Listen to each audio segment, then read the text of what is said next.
Importante, seguimos con el área de gram negativo. Sin embargo, ya va cambiando un poquito la forma. Si antes eran vacíos, algunos eran curvos, otros tenían forma de una S o ala de gaviota, ahora entramos a otro tipo de forma, que es una forma de sacacorcho o una forma espiral. Pero también son llamadas espiroquetas. Empezamos entonces con el género treponema. Vamos a esperar que pasen su compañero y se sienten. Buenas tardes, chicos. De piroquetas. Y como les mencionaba, tiene la forma de un sacacorcho, de una espiral, ¿no? Si hablamos de características generales, seguimos con los gram negativos. En este caso, esta es una bacteria muy delgada. Cuando hablo de delgados, el diámetro de esta bacteria llega hasta el límite de donde yo podría observar en el microscopio óptico. Es más, sería muy difícil por lo tan delgado que es. Por eso es que no se utiliza la tinción gram en este caso para esta bacteria, aunque es una gram negativa por las propiedades que tiene su pared. No utilizamos una tinción gram precisamente porque es muy delgada y llega como que al límite de la resolución óptica del microscopio. 0.015 a 0.20 micras de ancho. ¿Se acuerdan? El tamaño de las bacterias era de 0.5 a 5 micrómetros. Entonces sí, esta es una bacteria muy delgada, es más larguita pero es muy delgada.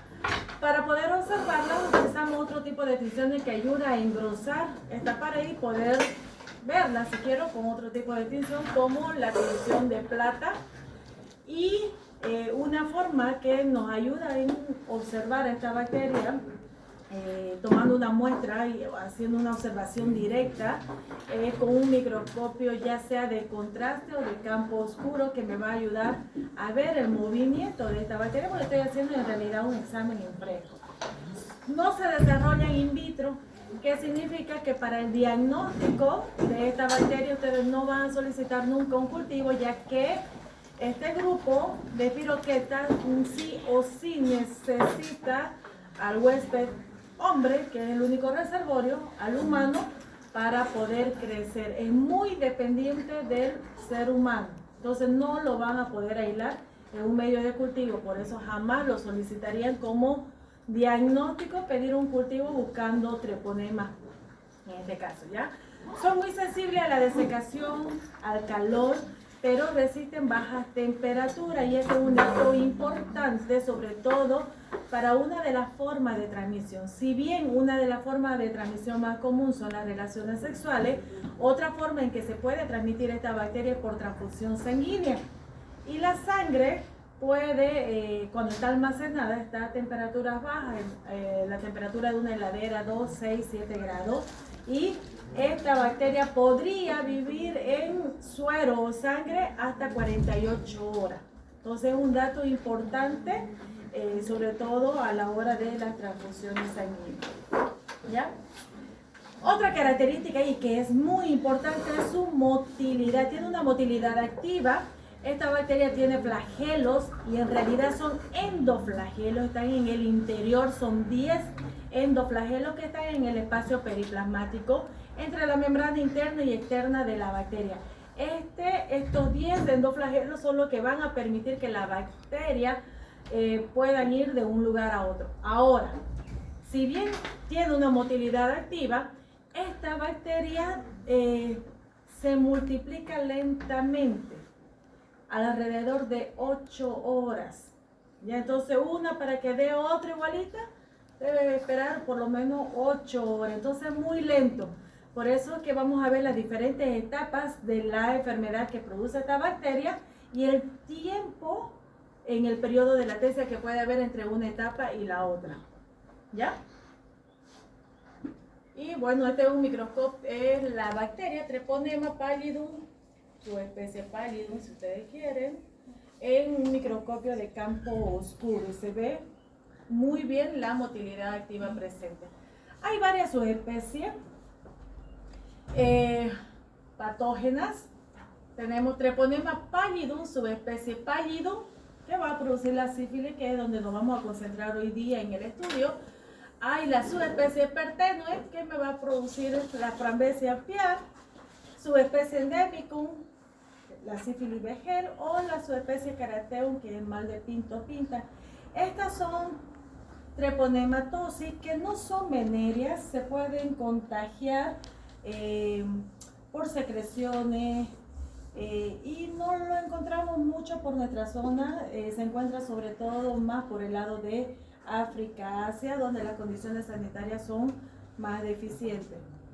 Nos vamos a centrar hoy en treponema pallidum, que es el nombre de la bacteria que va a producir la sífilis, que es esta enfermedad infectocontagiosa, vamos a decir, porque lo podemos transmitir a través de relaciones sexuales en la mayoría de los casos. ¿Qué características tiene la bacteria? La forma de espiral con aspecto de sacacorcho, el tamaño muy pequeño, ya se lo había mostrado, es lo que nos dificulta poder hacer una tinción grande.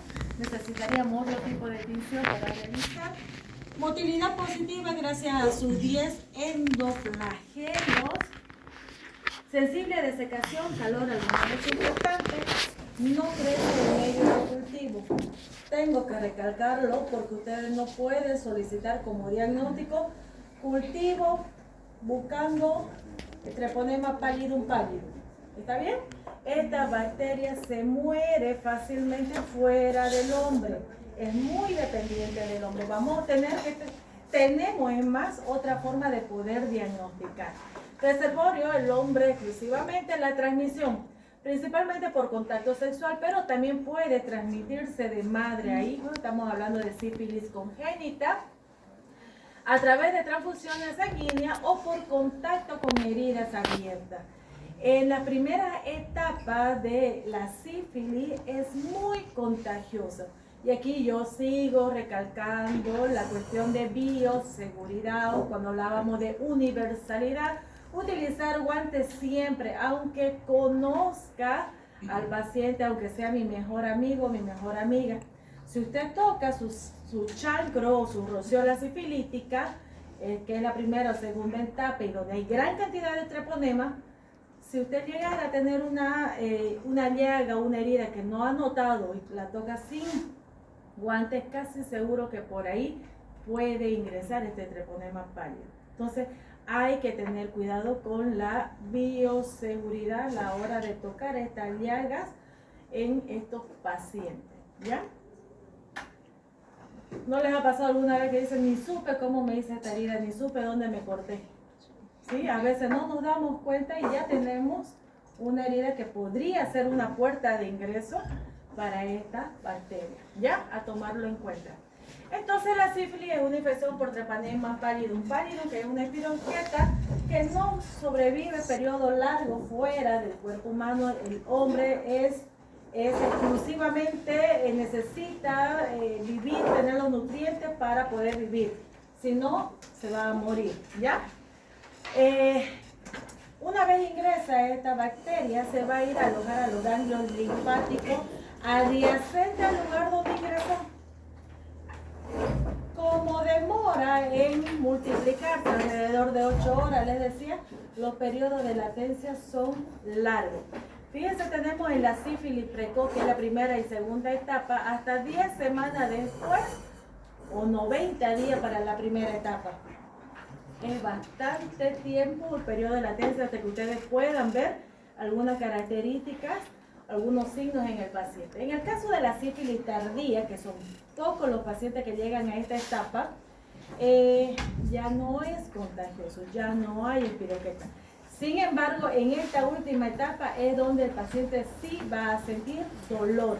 En la primera etapa, el paciente no siente dolor y puede pasar desapercibida su llaga o algunas características que les voy a ir mostrando enseguida. Por lo tanto, y pregunta de examen, los 3 estadios de la sífilis son la sífilis primaria, que es caracterizado por la presencia de un chancro sifilítico, muchas veces único. ¿Y dónde se va a formar este chancro? Por donde ingresó treponema. Por donde ingresó, ¿ya? Entonces, ingresó durante las relaciones sexuales, ahí va a crecer. Si hubo sexo oral, en los labios. Entonces, por donde ingresó treponema, empieza el primer estadio a manifestarse con este chancro sifilítico. El segundo estadio, que es la roceola sifilítica o la presencia de estas exantemas en todo el cuerpo, principalmente, y para que ustedes lo puedan diferenciar con algún exantema viral, en el caso de sífilis, ustedes van a notar que esas exantemas, esas máculas papulosas rojas, lo van a encontrar en las palmas de las manos y en la planta de los pies. En el caso de sarampión, de varicela, no se encuentra en ese lugar. Es una forma que yo voy a poder tener para diferenciar de estas roceolas de uno que sea de tipo viral. Y por último, que es la etapa terciaria. Han habido publicaciones que indican 15 años después, 20 años después desde el ingreso en la primera etapa, recién se manifestó la tercera etapa en los pacientes. Son muy pocos los pacientes que llegan a esta tercera etapa, pero ya aquí afectan muchos órganos del cuerpo y es muy letal. Ya vamos a hablar de cada una de las etapas. Hablemos de la sífilis primaria, y le mencionaba yo, tenemos como un promedio, ustedes van a encontrar en la literatura hasta 90 días como un periodo de latencia en que pueda aparecer este chancro sifilítico. Un promedio de hasta 6 semanas, donde va a aparecer una lesión primaria en el sitio de inoculación por donde ingresó esta espiroqueta.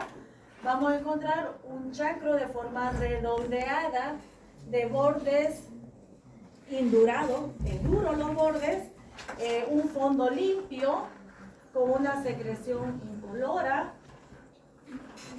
Algo que llame la atención es que no hay dolor. No existe dolor, es también llamado el chancro duro a la sífilis. Vamos a preguntar el examen. ¿Qué bacteria produce el chancro duro? ¿Qué bacteria como sífilis? ¿Qué bacteria? Treponema pallidum pallidum. Esa es la bacteria de la enfermedad sífilis. Y en el caso del chancro blando, ya lo vamos a hacer la siguiente semana. Haemophilus ducreyi, pero lo avanzamos la siguiente semana. Y ¿por qué duro? Porque los bordes están endurecidos, no hay dolor. Estas espiroquetas, esta treponema obliteran los vasos sanguíneos o taponean estos vasos sanguíneos, donde no permite llegar la irrigación hasta los nervios sensitivos. Por lo tanto, no hay dolor en el paciente. Ustedes pueden tocar, pueden frotar esa herida y el paciente no siente dolor. Pero si frotan la herida con guantes, ya saben, ¿no? Porque es altamente contagioso, porque hay gran cantidad de espiroquetas. Que hay que tener cuidado, sobre todo en el caso de las mujeres, cuando este chancro sifilítico está por dentro, no hay dolor, puede pasar desapercibido. Sin tratamiento, puede desaparecer solito. O sea, así como apareció, así mismo se puede desaparecer. Pero no es que está curado, sino que pasan a los ganglios linfáticos para seguir multiplicándose. Y como una tarda alrededor de 8 horas para multiplicarse en otra, entonces el periodo de latencia es más largo. Durante este periodo es asintomático. ¿Puede contagiar? Puede contagiar. Es así, no presenta síntomas. Algunos pacientes sí presentan síntomas, dice dolor de garganta, si es que entró por ahí, fiebre, pérdida de peso, fatiga, dolor de cabeza. Entonces, lo peligroso es que puede pasar desapercibido. Y uno puede decir que se curó, fue una llaguita, algo que pasó y listo. Además, esta es una bacteria que se puede eliminar con la penicilina. Otro antibiótico que usamos mucho, que ustedes usan, amoxicilina cuando están resfriados, dicen, ¿no? Porque tomó mi amiga, mi prima, mi vecina, tomó amoxicilina y si no, ya no me hace nada la amoxicilina, toma citromicina. porque todos nos acostumbramos por el COVID tomar acitromicina, ¿no? Entonces son antibióticos que va a ayudar a eliminar esta bacteria si es que yo no me entere que la puedo eliminar. ¿Está bien? Los chancros pueden localizarse en cualquier parte del cuerpo y era lo que les mencionaba, pero las áreas más frecuentes son pene, ano, recto en el varón, vulva, cuello uterino, perine en las mujeres, labio, boca. Generalmente es una sola lesión, un solo chancro sifilítico.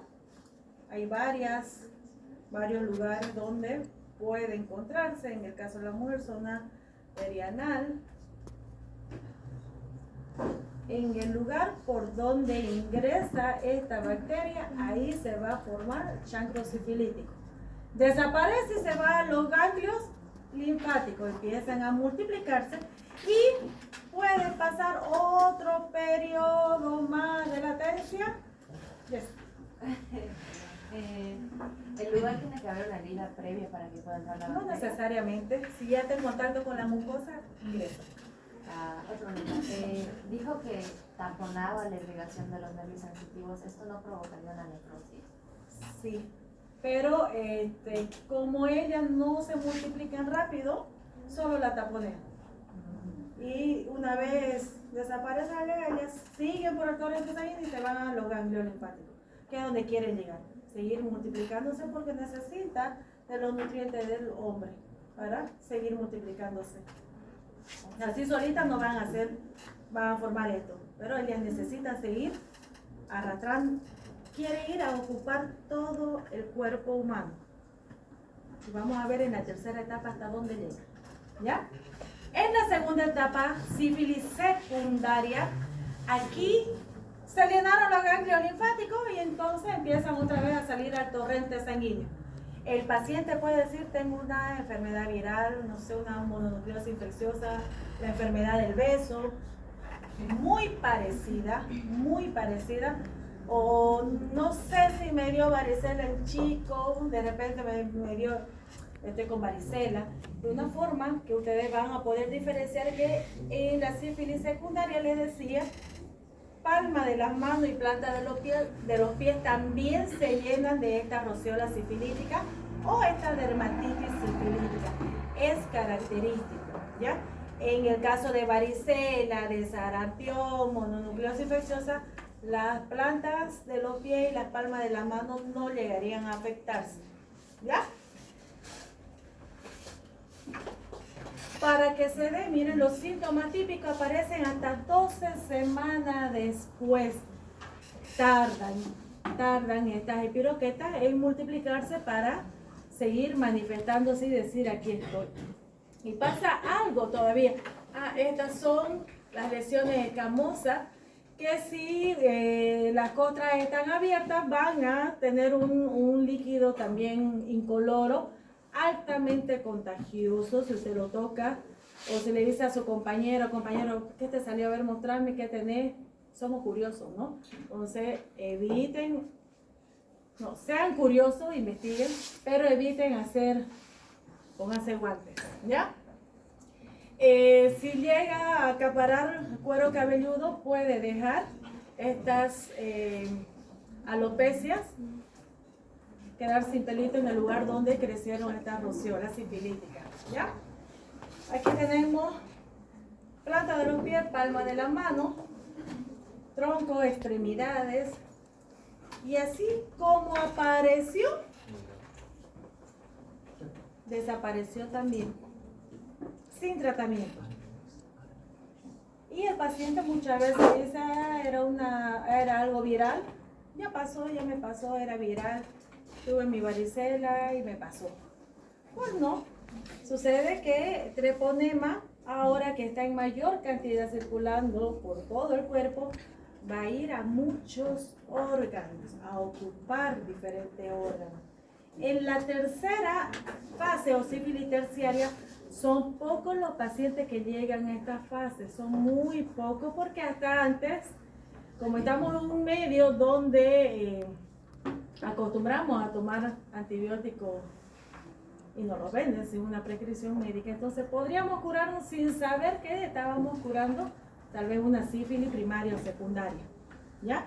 Pero si llegamos acá, aquí ya no es contagioso y aquí sí ya hay algunos signos y síntomas que van a manifestarse en el cuerpo. Aquí ya es doloroso. Fíjense, algunos autores hasta 30 años después de que apareció el chancro sifilítico, recién se pronunció la etapa terciaria o tardía de la sífilis. Hasta 30 años, bastante tiempo. Pero hasta eso causa daño donde, sobre todo corazón y sistema nervioso, sobre todo. Las lesiones se pueden clasificar en términos clínicos como, pregunta de examen, sífilis terciaria benigna, gomosa y ósea, cardiovascular y neurosífilis. Tenemos la benigna gomosa, que va a afectar diferentes partes, piel, hueso, órganos internos. Estas gomas son como unos tumores blandos, son muy dolorosos, tienden a invadir los órganos y van a dejar cicatrices si es que se curan, y se curan lentamente. En el caso de la sífilis terciaria benigna se relaciona con aparición de lesiones inflamatorias destructivas. Provoca un dolor terebrante profundo, como una angina de pecho, es como que le estén taladrando el corazón, ¿no? Entonces es muy doloroso. Y en esta parte, si la primaria y la secundaria no dolía, aquí sí ya hay dolor. La sífilis cardiovascular, esta es una complicación ya tardía de la sífilis, sobre todo en la aorta, aortitis, insuficiencia aórtica, la válvula no la cierra, se vuelve la sangre, aneurisma aórtico, estenosis de la arteria coronaria, miocarditis. La sífilis cardiovascular puede ser grave y potencialmente mortal, especialmente si no se hace el tratamiento a tiempo. Y la neurosífilis hasta 20 años después de una infección inicial. Y los síntomas van a depender de dónde o qué nervio es que va a ir a atacar estas espiroquetas. Puede haber alteraciones del estado de ánimo, algunos están deprimidos, cansados, problemas cognitivos, motores, sensoriales, visión borrosa, falla para caminar, dolor de cabeza, rigidez de nuca, clásico síntomas de una meningitis, convulsiones.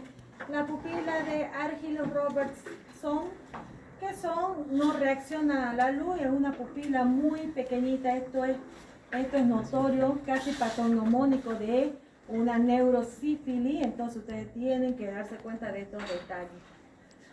Ahora bien, les mencionaba yo que no solamente se da esta enfermedad por transmisión sexual, aunque es la forma más común de transmisión, sino que también puede ser de madre a hijo y puede producir esta sífilis congénita. Sobre todo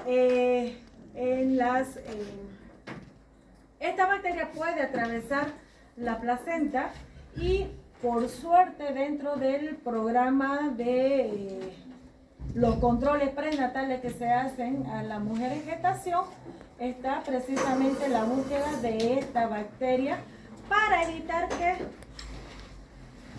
la epidemiología me dice que alrededor de la mitad de todos los niños infectados con sífilis mueren antes de nacer o poco después de nacer.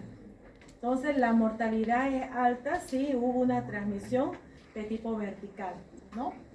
Vamos a ver algunos síntomas de sífilis congénita, pregunta de examen. Tenemos síntomas de sífilis congénita temprana en aquellos niños menores de 2 años, y sobre todo ustedes van a encontrar estas lesiones cutáneas de forma redondeada o circular. Ganglio linfático inflamado, anemia, ictericia, hepato y esplenomegalia, y problemas óseos como osteocondritis, periostitis. O sea que un niño va a estar va a estar todo el tiempo llorando porque hay bastante dolor, ¿no? En el caso de que sea una sífilis congénita tardía, se da después de los 2 años, sobre todo se muestra la triada de Hutchinson. ¿En qué consiste esta triada? Los dientes en clavija, los dientes de Hutchinson, hay una queratitis y sordera. ¿Por qué? Porque va a ir a atacar el nervio auditivo. Pero también ustedes pueden encontrar las tibias en forma de sable, la frente prominente y la nariz en silla de montar. Es característico de una sífilis congénita. Si hablamos de epidemiología, estos son lo último que hay reportado en la OMS. 8 millones de adultos entre 15 y 49 años contrajeron sífilis hasta en el año 2022. Endémico en países en desarrollo, pobreza, acceso limitado de atención sanitaria. Si no se trata o si se trata con retraso o se utiliza un antibiótico correcto durante el embarazo, estos pueden tener un desenlace fatal o tener esta sífilis congénita tardía en el paciente. Son fáciles de tratar. El antibiótico aprobado por la OMS para las mujeres embarazadas con sífilis es la penicilina. Y cuando nace el recién nacido también se le hacen pruebas y también se coloca, dependiendo de los títulos de anticuerpos que nos generen, se coloca una dosis de penicilina o una dosis por semana durante 3 semanas este recién nacido. Pero es el antibiótico que se utiliza en las mujeres embarazadas. Ahora, ¿cuál es el grupo que se ve más afectado? El grupo de hombres que tienen relaciones sexuales con hombres. ¿Cómo se puede adquirir contacto sexual? De forma congénita, transfusión de sangre y por una inoculación accidental. La sífilis en Bolivia, al igual que en otras partes del mundo, presenta desafíos epidemiológicos significativos porque no estamos cumpliendo con lo que nos piden para poder evitar la sífilis congénita sobre todo. En nuestras zonas deberíamos tener 0.5 casos por cada 1000 niños nacidos vivos y nosotros en Bolivia hasta el año 2022 se estimaba de 4.98, o sea casi 5 niños por cada 1000 nacidos. Entonces tenemos que bajar, está en nuestras manos de bajar esos porcentajes y con educación sexual, aunque ustedes no lo crean. ¿Cómo lo va a diagnosticar si dijimos que no se puede solicitar un cultivo? No se pide cultivo. ¿Por qué? Porque no va a crecer. Podemos hacer una observación directa de este pirón que está en un microscopio de fondo oscuro. Le muestro una imagen donde se veía el movimiento. Ideal si estoy en la etapa primaria. Sífilis primario, chancro sifilítico. Podemos sacar ese líquido incoloro, portaobjeto, cubreobjeto, microscopio de campo oscuro y podemos observar. Sin embargo, tiene limitaciones. Tiene una sensibilidad de hasta 70%, o sea, no es tan sensible, se me puede pasar, se me puede no sacar una buena muestra, aunque no haya gran cantidad de piroquetas para que yo la pueda ver, ¿no? Entonces tenemos métodos indirectos de diagnóstico. ¿Qué es lo que ustedes van a pedir en primera instancia? ¿Qué tipo de muestra? Suero, líquido cefalorraquídeo, si están pensando en una neurosífilis. Muestra suero, sobre todo estas dos pruebas, BDRL y RPR. La RPR tiene un método de floculación y el BDRL de precipitación. ¿Qué quiero que tomen en cuenta con esto? Estas son pruebas no treponémicas, significa que no buscan específicamente anticuerpos contra treponema pálido. ¿Ya? Si a ustedes les llega un reporte de un RPR de su paciente reactivo, que es lo mismo decir positivo, ustedes no pueden decir que el paciente está con sífilis, ¿ya? Deben confirmar esta prueba con una prueba treponémica. ¿Por qué no me voy directo a una prueba treponémica y me voy con indirecta? Porque las pruebas treponémicas son mucho más costosas, cuestan más. Y acá en Santa Cruz creo que solamente son 2 laboratorios que lo hacen. Todo lo demás lo ofertan, pero lo mandan a esos 2 laboratorios. ¿Ya? Primero que necesito tener microscopio de inmunofluorescencia, lo tenemos acá en la Universidad Católica también, pero no hacemos esta prueba, lo podríamos hacer. Pero son muy caras. Yo debo solicitar primero o BDRL o RPL. Generalmente se solicita BDRL cuando la muestra es líquido cefalorraquídeo y RPL cuando la muestra es suero. ¿Ya? Si aquí sale negativo, quédese tranquilo que es negativo. No hay problema. ¿Ya? El problema está cuando me sale reactivo o me sale positivo. No son pruebas que buscan anticuerpos específicos para treponema pallidum. ¿Por qué? Porque están basados en una solución rica en cardiolipinas. Y ustedes ya sabrán que otras enfermedades me podrían dar un falso positivo. Yo estoy sospechando de sífilis, pero me da reactivo esto. Podría sospechar de artritis reumatoide, podría sospechar de mononucleosis infecciosa, podría sospechar de un lupus. Son muchas enfermedades de tipo viral que me podría dar un falso positivo. Entonces, si me sale un positivo, solicito una prueba directa para treponema, que la que más se utiliza es esta, la de absorción de anticuerpos treponémicos fluorescentes, la FTA, es la más utilizada. ¿Ya? ¿Entendieron esta parte, no? No solicitan cultivo, no crecen en medio de cultivo, van a pedir primero una prueba no treponémica. Es mejor que observación en campo oscuro. La sensibilidad es más alta con esta prueba serológica. Doctora, si me sale reactivo, pido una FTA. ¿cómo es la muestra de suero? ¿Cuál es la muestra de suero? Es la misma obtención de sangre. Espero que coagule esa sangre, centrifugo y se separa la parte amarilla y de la parte roja. ¿Ya? Cuando se dice plasma, es una sangre con anticoagulante. Tomo la muestra, coloco un frasco con anticoagulante, separo en mi centrífuga, igual se separan las 2 fases, pero ya no es suero, se llama plasma porque está combinado con anticoagulante.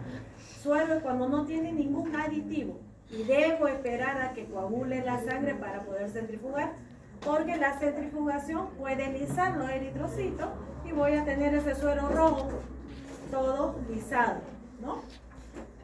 Sale la hemoglobina del interior y se hemoliza. Este es un algoritmo de diagnóstico de la CDC del año pasado, que es lo mismo que les estuve diciendo. Este es el algoritmo tradicional que ustedes van a utilizar para el diagnóstico, pero también hay el reverso desde donde empieza con la FTA y termina haciendo las pruebas no treponémicas.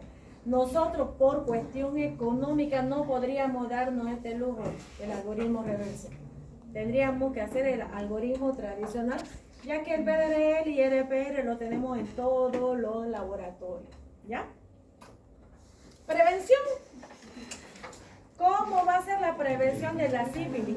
Si esta bacteria se transmite por la vía sexual comúnmente, entonces como que me voy a orientar en la prevención del contacto sexual ocasional, o como me dicen, el desliz, ¿no? Tuve un desliz, que ese desliz sea utilizando condón, evitar promiscuidad, ideal que durante el embarazo le solicite, hoy ya está dentro del protocolo de solicitud de prueba prenatal, sí o sí se solicita, y no es que uno esté sospechando que tenga sífilis, sino es parte del protocolo, sí o sí lo debe solicitar. Y en caso de que salga positivo, notificar a mi pareja o a mi desliz. ¿Ya? Y debemos hacer hincapié en esta parte porque muchas veces cuando se contrae una enfermedad de tipo venéreo, si yo lo tuve y no tuvieron compasión conmigo, que lo tengan todos. Olvidémonos de eso, ¿no? Si yo lo tengo, aviso a mi pareja ocasional, al desliz o al que estuvo de turno, o mi compañero que tal vez él tuvo el desliz, digamos, ¿no? Pero sería bueno conversarlo, decirlo y ambos hacer el tratamiento, ¿ya? No usar preservativo es como acariciar una medusa. La tasa de contagio por sífilis es la más alta en la última década. Tenemos que bajar ese porcentaje, sobre todo en la sífilis congénita, que los porcentajes están muy altos. No usar preservativo es como hacer malabares con un cactus. Olvídense de los desliz, por favor, ¿ya? El tratamiento, les mencionaba, ¿no? El tratamiento ideal para Treponema pallidum, más bien, todavía no tenemos mucha resistencia para esto y con la penicilina benzatínica trataríamos al paciente. En caso de alergia, doxiciclina, ceftriaxona y la citromicina, que no está adecuada, pero también se podría utilizar. Y era lo que les mencionaba. Muchas veces, como pasa desapercibida en el caso de las mujeres, porque puede tener esta llaga o este chancro sifilítico intravaginal, no hay dolor, no lo veo. A veces tengo una infección faríngea y tomo mi acitromicina, ¿no? O me hago colocar una penicilina. Entonces, como que estaría yo también eliminando de paso este tipo de bacterias. Con esto no le quiero decir que no se deben cuidar, ¿ya? Siempre deben cuidarse. Hablemos de otro género. Género clamidia. Interesante esta bacteria, ¿o no? ¿Qué forma tiene?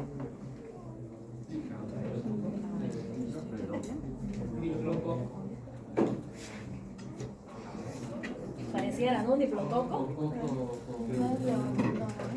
Esta bacteria es una bacteria especial, vamos a decir, porque exactamente es un parásito intracelular. Hace muchos años atrás se la consideraba como un virus. Hoy en día ya no, porque se la pudo cultivar en huevos embrionados en el año 1957, si no me equivoco. Y años después la pudieron cultivar en cultivos celulares. Entonces desde ahí ya empezó a conocerse, a estudiarse más, y donde se quedó en un consenso donde sí es una bacteria, pero que sí se parece a un virus. ¿Por qué? Porque necesita de la maquinaria del huésped para poder multiplicarse. Por sí sola no lo va a poder hacer, pero tiene varias formas de cómo ella poder llegar al huésped, y vamos a hablar de clamidia. Son bacterias gram negativas. Seguimos con lo gram negativo. Es un parásito intracelular obligado, tal cual un virus, solo que no lo es, y se reproduce dentro de una célula eucariota. Produce infecciones crónicas y persistentes. Y de ahí vienen estos puntitos. El ciclo de vida de clamidia se va a ver generalmente dos formas, y tiene otra forma que es la que va a estar de forma latente, pero especialmente dos formas. Como cuerpo elemental son estos puntitos que parecen unas esporas, son extracelular, están fuera del cuerpo humano, pero tienen la capacidad de poder adherirse a una célula epitelial, poder ingresar, y como necesita de esta célula eucariota para multiplicarse, es un parásito intracelular, empieza a multiplicarse y se convierte en cuerpo reticulado. Hasta que se llene y vuelve a salir y sigue el ciclo. ¿Cuándo se forma este cuerpo aberrante de clamidia? Generalmente, y se dice, y lo siguen estudiando, se forma cuando la persona entra en un estado de estrés o está tomando antibióticos. Y esta clamidia inteligente y que el mundo es de aquellos que aprendieron a sobrevivir, se convierte en un cuerpo aberrante para entrar en un estado de latencia. Evita la fagocitosis y está ahí esperando el momento exacto para poder salir. ¿Cuál sería el momento exacto? Bajan las defensas, épocas de exámenes, ¿no? Algunas preocupaciones. Entonces, es importante mantener un sistema inmunológico bueno para todo, porque pueden entrar, estamos rodeados de miles y miles de microorganismos. Todos entran y salen todos los días de nuestro cuerpo. ¿Por qué? Porque nuestro sistema inmunológico es bueno. Ahora, hablemos de las especies más importantes. Trachomatis y Pneumoniae son las parásitos estrictos del hombre y se produce una transmisión interhumana. En el caso de Psittacis, que me va a producir la psittacosis, las cepas que van a hacer daño al hombre son las cepas que hacen daño a las aves. Y sobre todo van a producir enfermedades respiratorias como alguna neumonía, pero que no son complicadas, ¿ya? Entonces estamos hablando de clamidia trachomatis, principalmente causa infección de transmisión sexual, y tracoma, que es una enfermedad ocular, y linfogranuloma venéreo, muy doloroso para el varón, muy doloroso. En el caso de clamidia neumonía va a producir sobre todo la neumonía, y las clamidia Psittacis se transmite es una enfermedad zoonótica y se transmite por esta ave, que puede llegar a enfermarse por esta clamidia. Si se enferman estas aves, no podrían transmitir a nosotros, ¿ya? Entonces estamos hablando que la clamidia es la enfermedad producida por esta bacteria, Clamidia trachomatis, es 3 veces más común en mujeres que hombres y es una de las enfermedades de transmisión sexual más frecuentes, sobre todo la que me va a producir el famoso EPI, que ya lo habíamos hablado con Neisseria gonorrheae, ¿se acuerdan? Enfermedad pélvica inflamatoria, puede producir por gonorrea o por clamidia. Complicación, infertilidad en las mujeres. ¿Se acuerdan de esa parte, no? Es un parásito intracelular obligado que infecta solo humanos, causa tracoma, ceguera, infecciones genitales, neumonía, es gram negativa, su pared es delgada y no podría utilizar tampoco la tinción gram en este caso para poder ver estos cuerpos reticulados.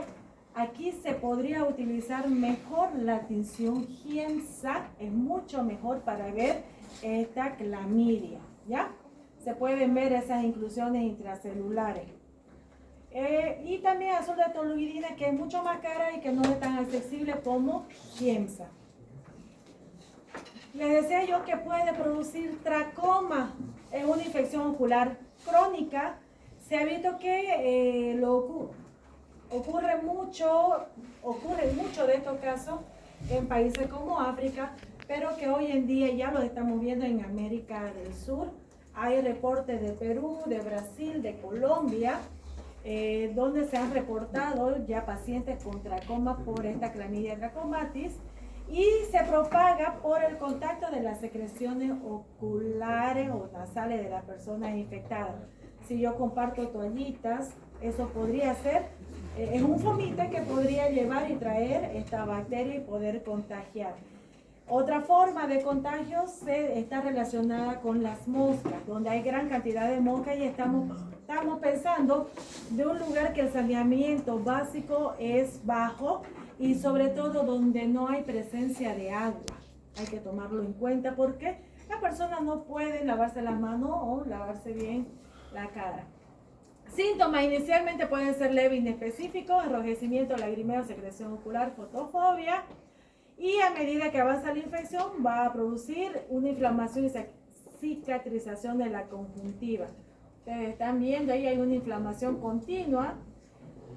Hay una deformación del párpado, entropión, y esta la única forma de tratamiento es quirúrgico. Entropión es cuando generalmente el párpado inferior se dobla hacia adentro. Entonces las pestañas están rozando todo el tiempo. Hay enrojecimiento, hay dolor, hay daño ocular, eso se llama triquiasis, el crecimiento de las pestañas hacia adentro, puede dañar la córnea. Entropión es cuando el párpado inferior generalmente es el que se vuelca hacia adentro. Y el crecimiento de esta pestaña, triquiasis, que es lo que va a dañar la córnea y podríamos tener como una consecuencia la pérdida de la visión en etapa avanzada. Tratamiento entonces con antibiótico. En el caso de tracoma, la OMS me indica la acitromicina en dosis única. Fíjense que no es complicado hacer el tratamiento. Se puede hacer tratamiento quirúrgico también para evitar que estas pestañas crezcan hacia adentro y haya un daño en la córnea, ¿no?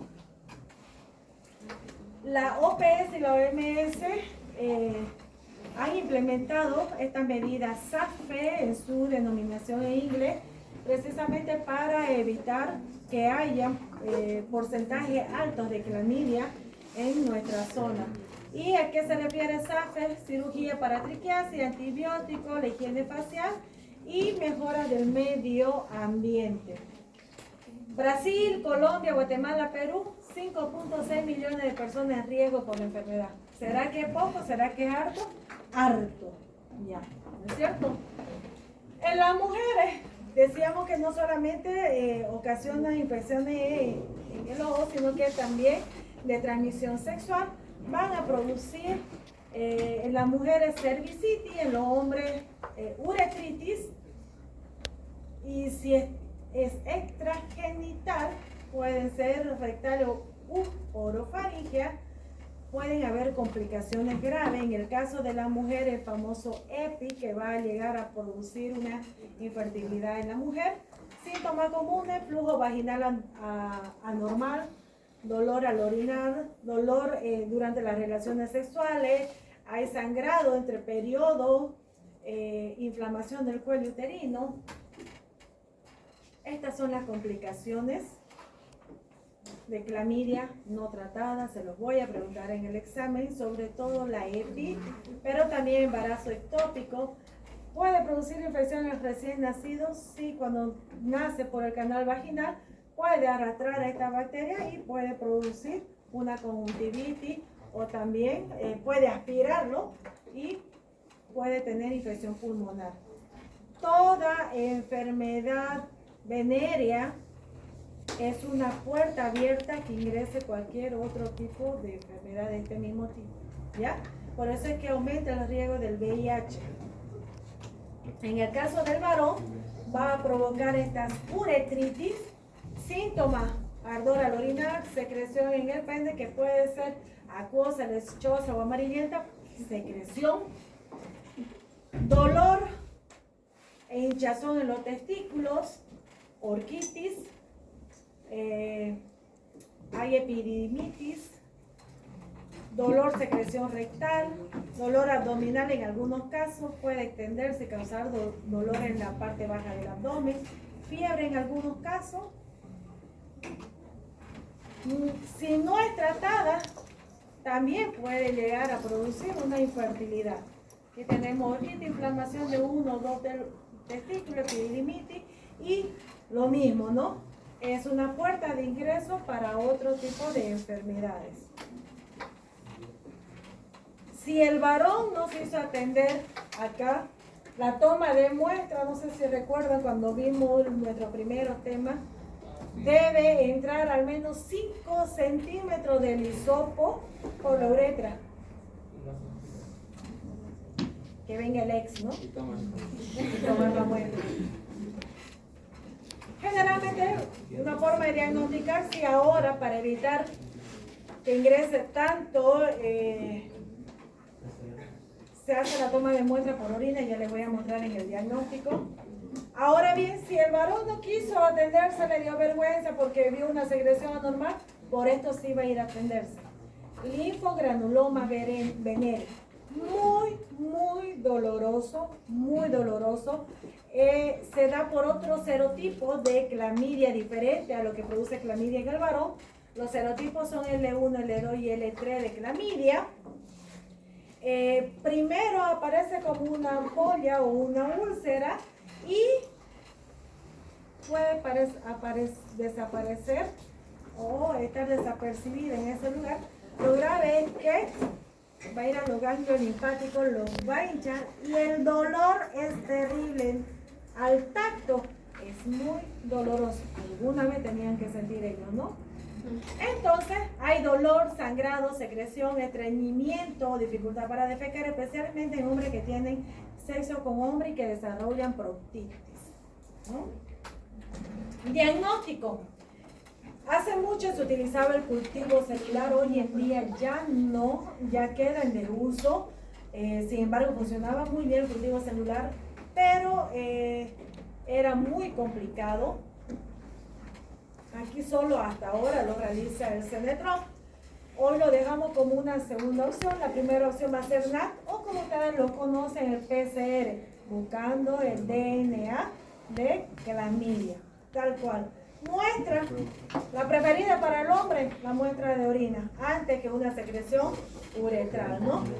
Sirve la secreción vaginal, rectal, faríngea, dependiendo dónde haya sido la exposición, se va a hacer su tipo de muestra. ¿Cuándo pido cultivo celular? Cuando, a pesar de que yo di un tratamiento con antibiótico, yo necesito, no hubo restablecimiento de la salud, pido cultivo celular en caso de resistencia al antibiótico que se da. Y las pruebas rápidas son menos sensibles, no tienen un porcentaje alto de sensibilidad, ¿ya? Las dos primeras sí son útiles en el caso de clamidia. Tratamiento facilísimo. En la clamidia genital no complicada, acitromicina 1 gramo, dosis única, 1 gramo. La venden de 500 miligramos y de 1 gramo. De 500 pueden tomar mañana y noche o una completa. La doxiciclina de 100 miligramos por 7 días. En el caso de que sea anorrectal, la doxiciclina sugiere la OMS por 7 días también, en vez de la citromicina. Y en el caso del linfogranuloma venéreo, el tiempo, fíjense que es mucho más amplio, 21 días de acitromicina. Perdón, de doxiciclina. En el caso de citromicina son 3 semanas, 1 por semana, 1 gramo por semana. ¿Ya? Es importante, y le puse un cuadradito, un rectángulo, que la pareja sexual también reciba tratamiento para evitar una reinfección. Inclusive, ustedes que ahora saben que esta clamidia entra en un estado de latencia, es importante hacer pruebas de seguimiento para ver si el tratamiento fue bueno y fue capaz de eliminar toda la clamidia. ¿Está bien? ¿Alguna pregunta? ¿Ninguna? Y entregamos la asistencia, grupo número 8, pase al frente.